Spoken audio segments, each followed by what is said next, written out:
What's going on, folks? This is Filthy Rich, Namco Bandai Games Community Manager. And this is Ken Ma, producer in Inversion.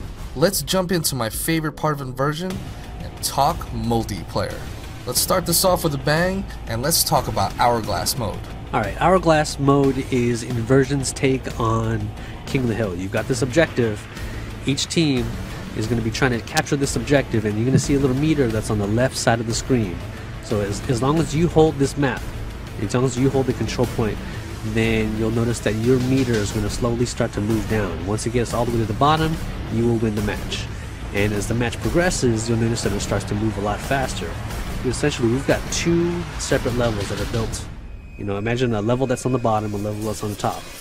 And as soon as you capture this point, the whole entire map will flip. Enemies, objects, players, everything flips to the other map.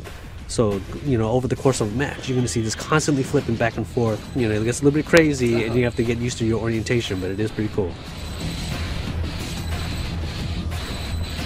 One of the coolest things that we have in Inversion is the intelligent AI that's implemented onto the guys who are constantly shooting at your face. And the one thing that I know is that there are other people in the community who feel the same way, who love this experience against the AI. What can these types of players play in a multiplayer space to go ahead against groups of AI? Inversion, what we have is a 4-player co-op mode called Survival, and we built these exclusive maps just for this mode. These aren't regular normal MP maps that have been, you know, just recycled in. So what you do with these maps is you've got these you can divide it up into 3 separate sections, and you have a certain amount of time at the start of the game or the start of the match to complete this first section. So you and your friends have also have a set amount of lives. You have to kill all these waves of enemies, and then you'll make it into the second wave. And again, if you complete it, then you'll get additional time for the second. Now, you know, everybody's going to be racing for the best time for the leaderboards, but also because at the end of that third section, you're going to see a badass boss, and you have to have 4 players. It is extremely difficult to be able to kill him. Even with 3 players, you want to have everybody in there available for this massive boss fight. And you know, it's a great way to just relax, and you don't have to worry about competitive, you know, playing with competitive players. It's just you, 3 friends, and tons of enemies to take care of.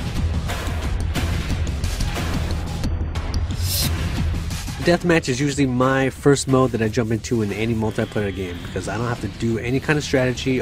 Only rule is to kill anything that moves, right? That's a great way to get used to the maps, a great way to get used to the grav-link mechanics and how it works, that little balance that Inversion's got between weapons and using your grav-link as a weapon.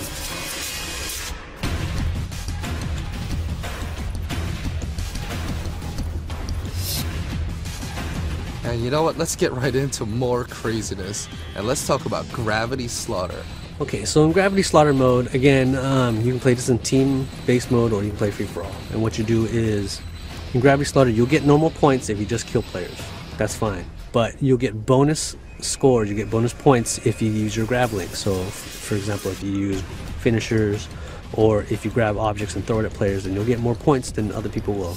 So, I mean, it's a great way to encourage gravity gameplay, and, you know, hopefully we'll find a lot of players start to get some creative kills out there with the grav link. So this right here, we're going to talk about the King of Gravity, where one is going to go ahead and stay above the rest and be the man, or, you know, as we say, the King of Gravity. Okay, King of Gravity is an absolutely insane mode. So what you've got is you've got one grav-link pack, and every player that's playing in this mode is always going to be able to track this. It's going to be an objective marker. So whoever picks up the grav-link is going to be able to earn points by killing other players.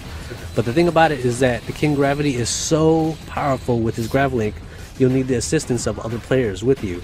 So even though everybody's trying to race to become the King of Gravity, you have to work together to take down the current King of Gravity. But after that, it's no hold barred, right? It's whoever can get that grav-link first. Everybody that you thought was a teammate, as soon as that grav-link drops and everybody's trying to rush to get it, then everybody's your enemy again. So that's it for us over here at Namco Bandai Games. This is Filthy Rich. Guys, make sure to join the community at facebook.com/inversion. And of course, a big thanks to our friend Ken. Well, look forward to playing against these guys once the game comes out.